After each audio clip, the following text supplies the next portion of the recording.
Seriously. പക്ഷെ trailer എനിക്ക് sir തന്നെയാണ് അയച്ചു തന്നത്. ട്രെയിലർ അയച്ചത് ഞാൻ അലിയൻസിന്റെ ലൊക്കേഷനിലായിരുന്നു. ഞാൻ ആരും കാണാതെ ഞാൻ പോയി ഒരു മൂലക്ക് പോകുന്നത് ഇങ്ങനെ ട്രെയിലർ നോക്കി ഇങ്ങനെ കുറച്ചിങ്ങനെ സീനായിട്ട് എന്നെ കണ്ടപ്പോൾ ഞാൻ അറിയാതെ ഇങ്ങനെ കരഞ്ഞിട്ട് ഞാനൊരു വോയിസ് മെസ്സേജ് ഇട്ടു. ഞാൻ വിചാരിച്ചില്ല സാറേ. എന്നിട്ട് പിന്നെയാണ് ഞാൻ ഷൂട്ടിംഗ് സ്ഥലത്ത് കൊണ്ട് ഓരോരുത്തരെ ഇങ്ങനെ കാണിച്ച് ഞാനും ഉണ്ട് ട്രെയിലറിലെന്ന് പറഞ്ഞു. അപ്പൊ ഇത് ശരിക്കും പറഞ്ഞു കഴിഞ്ഞാൽ ഞാൻ കോമഡിയും അതുപോലെ കോമഡി ഷോയിലൊക്കെ പറഞ്ഞ് നമുക്കൊരു ഐഡന്റിറ്റി ഇല്ല. നമ്മൾ ചിലപ്പോൾ നേഴ്സാവും, ഡോക്ടറാവും, നമുക്ക് അങ്ങനെ എല്ലാ റോളുകളും നമുക്ക് ചെയ്യാം. പക്ഷെ അലിയൻസ് പോലത്തെ ഇതിൽ വന്നിട്ടൊരു സിറ്റ്കോമിൽ അഭിനയിച്ച് കഴിയുമ്പോഴാണ് എനിക്കൊരു പേര് അവിടെ വന്നത്. ലില്ലി എന്ന് പറഞ്ഞിട്ട് പേര് വന്ന് പുറത്തോട്ട് ഇറങ്ങി കഴിഞ്ഞാൽ ആളുകൾ ലില്ലി എന്ന് നമ്മുടെ ക്യാരക്ടർ പറഞ്ഞ് വിളിക്കാൻ തുടങ്ങിയത്. പക്ഷെ ഹൃദയപൂർവ്വത്തിന് ശേഷം അതിനോടൊപ്പം തന്നെ ഒളിച്ചോടിയ രജനിയല്ലേ എന്ന് വിളിക്കും.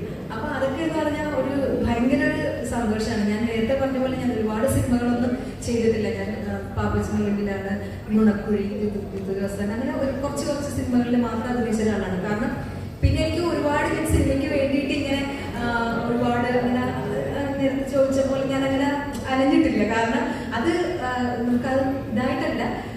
നമുക്കൊരു മാസത്തിലൊരു 15 ദിവസം അലയൻസ് ഉണ്ട്.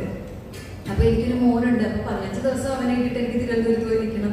പിന്നെ ബാക്കിയുള്ള ദിവസം കോമഡി ഷോ ഉണ്ട്. പിന്നെ ഇതുപോലുള്ള നമുക്ക് സിനിമകൾ വരുന്നുണ്ട്. അപ്പം ഞാനിതിൽ ഓക്കെ ആയിരുന്നു. പക്ഷെ ഇനി അങ്ങനെയല്ല. ഹൃദയപൂർവ്വം ഇറങ്ങിക്കഴിഞ്ഞപ്പോഴാണ് ഇനി അങ്ങനെ പാടില്ല.